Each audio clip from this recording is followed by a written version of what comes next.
aksi nyata modul 1.4 tentang budaya positif.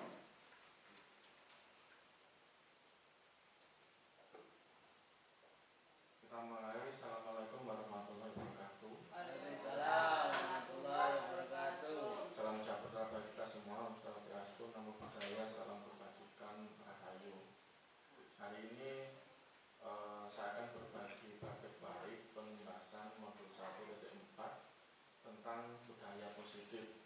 Bapak Ibu semuanya, kita akan belajar bersama-sama tentang budaya positif. Latar belakang budaya positif merupakan perwujudan dari nilai-nilai atau keyakinan universal yang diterapkan di sekolah. Menciptakan lingkungan positif, tanggung jawab kita sebagai seorang guru pembelajar yang sudah tentu berpihak pada murid.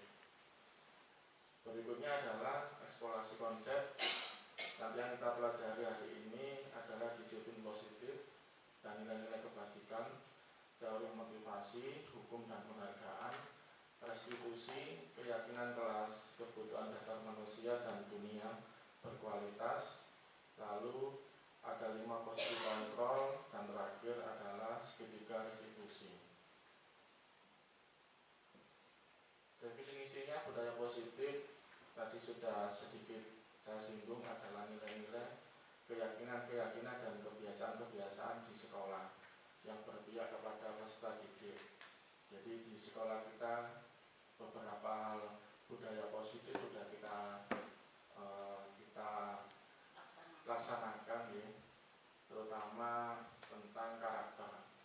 Dari awal masuk anak-anak sudah melakukan 6S. Lalu berdoa, ada juga hari Kamis itu pembacaan Asmaul Husna dan sholat berjamaah.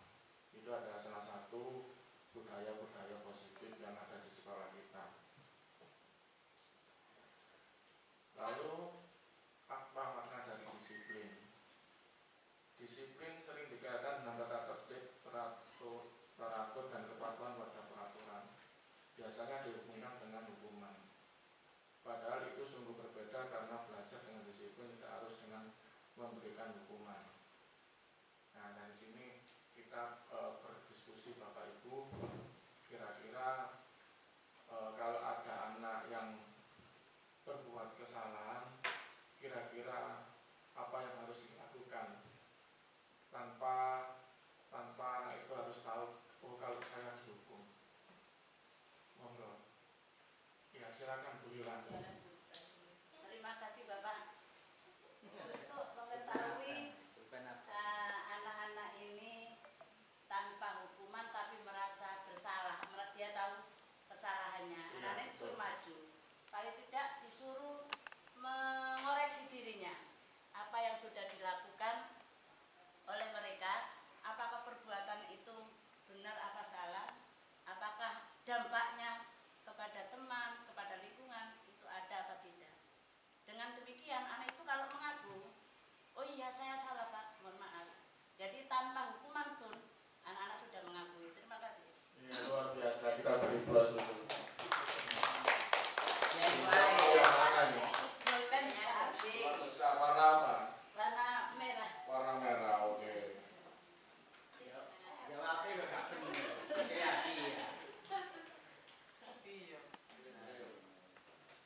Masih fresh. Ini jenis penggembira. Terima kasih Pak. Perlu dicontohkan ada seperti ini. Terus-terusan. Oke, saya sambut berdiri, mohon izin.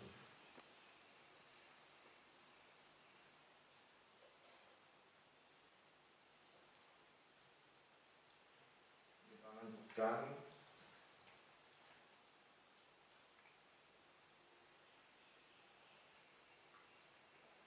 Nah, disiplin positif berasal dari kata disiplina yang artinya belajar. Disiplin positif juga merupakan salah satu cara penerapan yang bertujuan untuk menumbuhkan kesadaran. Sebagai pendidik, tujuan kita adalah menciptakan peserta didik yang memiliki disiplin diri sehingga mereka berperilaku mengacu kepada nilai-nilai universal. Kalau tadi dicontohkan Bu Lila, satu hal yang membuat anak itu mengetahui kesalahannya tanpa dihukum. Nah sekarang kita berdiskusi kira-kira bagaimana anak itu tahu kalau dia itu diajari disiplin tanpa dia tahu, oh saya belajar disiplin. Bagaimana? Monggo yang mau berpendapat. Oke, silakan Bu Miss. Terima kasih waktu yang diberikan untuk mengajari disiplin ke anak-anak, tapi dia sendiri tidak mengetahui kalau itu disiplin itu dengan cara kita mengajari pembiasaan sehari-hari. Jadi pembiasaan misalnya saja upacara bendera. Nah, upacara bendera itu seperti kewajiban setiap hari, jadi kewajiban rutin, tapi secara tidak langsung anak-anak sudah kita latih disiplin. Karena di dalam upacara bendera itu ada datang tepat waktu, memakai topi, memakai dasi, jadi memakai perlengkapan waktu upacara. Itu secara tidak langsung kita sudah mengajari disiplin. Terima kasih. Oke, terima kasih Pak Ibu. Yang mana Bu? Yang hitam, besar. Besar Penuh semua. besar. Terima kasih.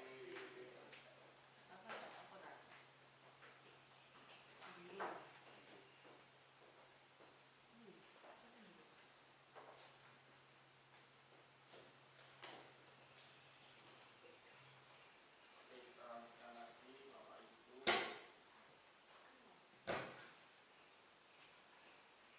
Kita ke motivasi. Menurut teori, motivasi itu ada 3. Secara eksternal, secara internal sebenarnya ini dia salah ketik. Motivasi internal tujuan disiplinnya. Yang pertama untuk menghindari ketidaknyamanan. Apa yang akan terjadi apabila saya tidak melakukannya. Yang kedua, untuk mendapatkan imbalan dari orang lain. Yang ketiga, untuk menghargai diri sendiri. Berikutnya, menurut Ki Hajar Dewantara, merdeka itu artinya tidak hanya terlepas dari perintah, akan tetapi juga cakap buat memerintah diri sendiri. Jadi tadi sudah betul yang disampaikan, bahwasanya kita mengajarkan kewajiban seolah-olah itu adalah kewajiban, padahal di dalamnya ada unsur karakter yang kita bentuk, yaitu disiplin, seperti upacara bendera tadi. Nah, dihukum oleh penghargaan, bahwa penghargaan berlaku sama dengan hukuman. Mungkin ada yang bisa menyampaikan pendapatnya bahwa penghargaan itu sama dengan hukuman. Monggo. Nggih, Pak Makrus, silakan.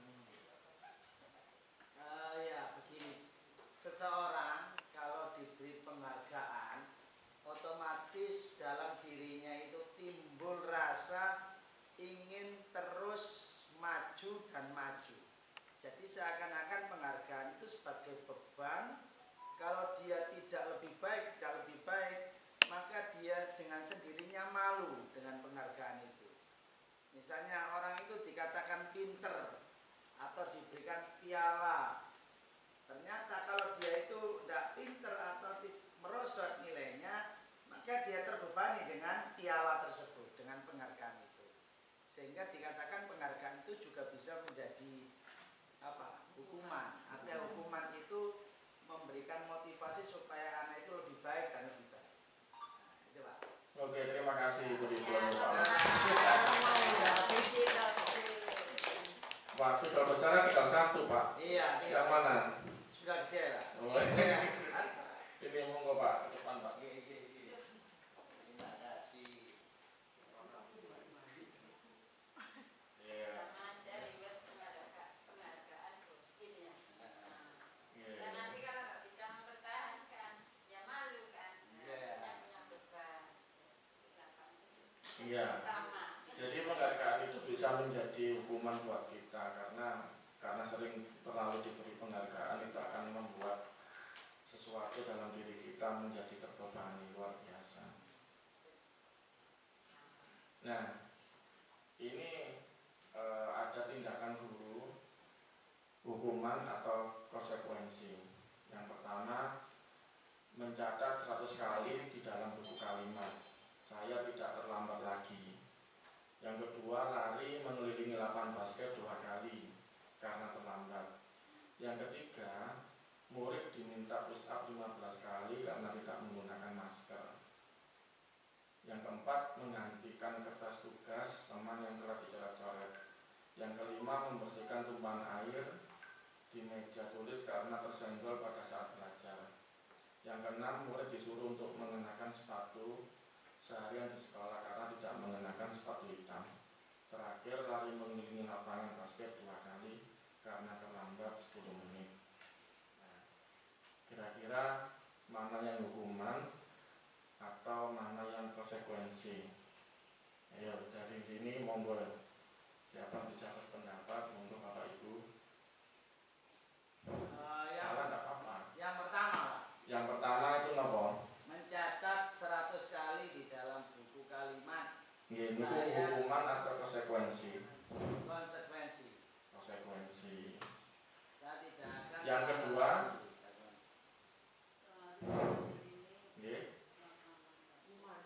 yang kedua, hukuman. Yang ketiga, hukuman. Yang keempat, konsekuensi. Yang kelima,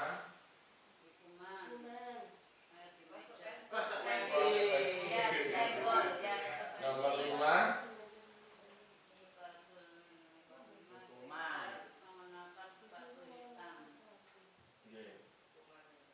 hukuman.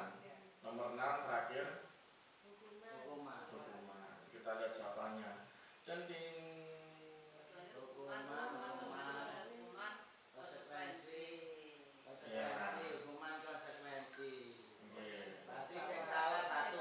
Ya, jadi konsekuensi itu hukuman apa yang dia terima karena dia telah melakukan kesalahan. Sedangkan kalau hukuman biasa itu tidak tersangkut paut kepada objeknya, objek tertentu. Oke, kita lanjutkan Bapak Ibu. Kita ke keyakinan kelas. Beberapa kelas saya lihat ada keyakinan kelas seperti rumahnya Pak Eri. Itu di Pintu nih Pak Eri. Ada keyakinan kelasnya. Oke, jadi apa itu keyakinan kelas?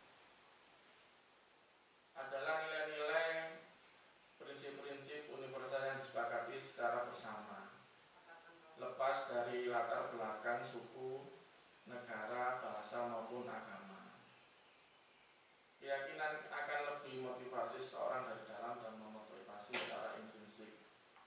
Jadi keyakinan kelas ini sama seperti apa yang harus kita patuhi, seperti itu. Kesepakatan bersama dalam kelas. Mengapa tidak peraturan saja? Mengapa harus keyakinan kelas, kok tidak dibuat tata tertib begitu? Karena kembali lagi kepada unsur-unsur atau apa yang kita lakukan tentang keyakinan kelas tersebut. Keyakinan itu dibuat untuk membentuk karakter, terutama motivasi yang ada pada peserta didik. Jadi tulisannya tidak tertulis tata tertib. Kita lanjutkan. Tujuannya menciptakan pembelajaran yang berpusat pada murid, memunculkan keterlibatan murid dalam menentukan kelas yang diimpikan, sehingga murid lebih bertanggung jawab akan keputusan yang mereka buat bersama-sama, dan juga untuk menumbuhkan komunikasi efektif antara murid dan guru. Nah, saya ingin tahu Bapak Ibu guru bagaimana cara membuat keyakinan kelas, langkah-langkahnya. Monggo yang mau saran. Jadi Kalau di kelas saya itu nggih. saya pilihkan sama anak poin-poinnya biar mereka ngambil sendiri. Oh, gitu memberikan poin dulu. Sama poin dulu biar mereka milih sendiri yang mana yang baik. Kalau menurut saya langsung diajar aja. Ada lain. Iya, iya, betul Pak Eri. Itu aja. Nggih. Jadi kalau di kelasnya Pak Eri memberikan poin-poinnya saja. Nanti anak-anak yang memilih mana yang disepakati. Ada lagi? Oh, silakan Bu Uni. Tidak menggunakan kata jangan. Tidak menggunakan kata jangan. Kenapa Bu Uni? Supaya memiliki kebebasan. apa ya? Tidak, kalau jangan itu tambah dilakukan kalau anak-anak sekarang. Iya, larangan. Jadi kita ungkapkan kata-kata positif. Misal berkata sopan. Tidak, kesepakatan jangan berkata kotor atau kasar. Begitu, Pak. Oke, terima kasih. Beri tepuk tangan untuk dua teman kita. Malah pulpen. Tinggal pulpen saja, enggak apa-apa ya. Apa? Apa? Itu buat Ini Pak Eri. Mari. buat menilai. Sama Bu Uni ya. Menurut Ki Hajar Dewanta, kesepakatan dan keyakinan kelas itu ada bedanya sedikit. Kalau kesepakatan itu, kesepakatan kelas lebih rinci dan detail.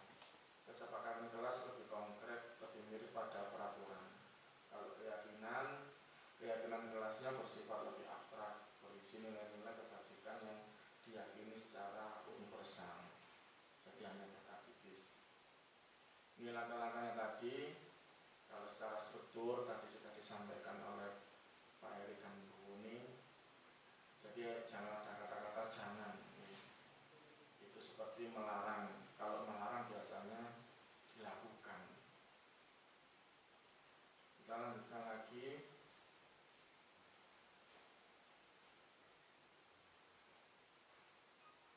Nah, ada peraturan, ada keyakinan kelas. Selalu mengembalikan buku ke tempatnya. Yang kedua, dilarang mengganggu orang lain. Yang ketiga, hadir di sekolah 15 menit sebelum pembelajaran dimulai. Yang keempat, dilarang melakukan kekerasan. Yang kelima, dilarang menggunakan narkoba. Pergantian atau menunggu giliran. Berikutnya, gunakan masker. Dan terakhir, jangan berlari di kelas atau di koridor. Nah, ini adalah poin-poinnya pada keyakinan kelas. Selalu kembalikan buku ke tempatnya, ada karakter tanggung jawab. Dilarang mengganggu orang lain, ada karakter menghormati. Dilarang melakukan kekerasan, ada karakter menghormati dan menjaga keselamatan. Dilarang menggunakan narkoba, ada karakternya menjaga kesehatan. Pergantian atau menunggu giliran ada karakter menghormati dan bersabar. Jadi keyakinan kelas yang Bapak Ibu buat itu selalu mempunyai karakter-karakter yang ada pada setiap tulisan yang Bapak Ibu buat beserta dengan anak didik. Kita lanjutkan. Nah, ini salah satu contoh keyakinan kelas dan salah satu kesepakatan kelas. Ini ada di TK Dharma Wanita. Ini contohnya. Lanjut ke selanjutnya, kebutuhan dasar manusia dan dunia berkualitas. Apa itu kebutuhan dasar manusia? Yaitu merupakan unsur-unsur yang dibutuhkan oleh manusia dalam menjaga keseimbangan baik secara fisiologis maupun psikologis. Hal ini tentunya bertujuan untuk mempertahankan hidup dan kesehatan. Lalu apa saja poin-poinnya? Nah, ini kebutuhan dasar manusia. Ada cinta dan kasih sayang, ada penguasaan, ada kebebasan, ada kesenangan, dan juga ada bertahan hidup. Misalnya saya contohkan salah satu kasus, Bapak Ibu. Misalnya ada suatu anak, dia tidak beristirahat, ada di kelas. Setelah kita tanya, kenapa kamu tidak beristirahat? Nah, tidak apa-apa Bu, saya tidak punya uang. Maka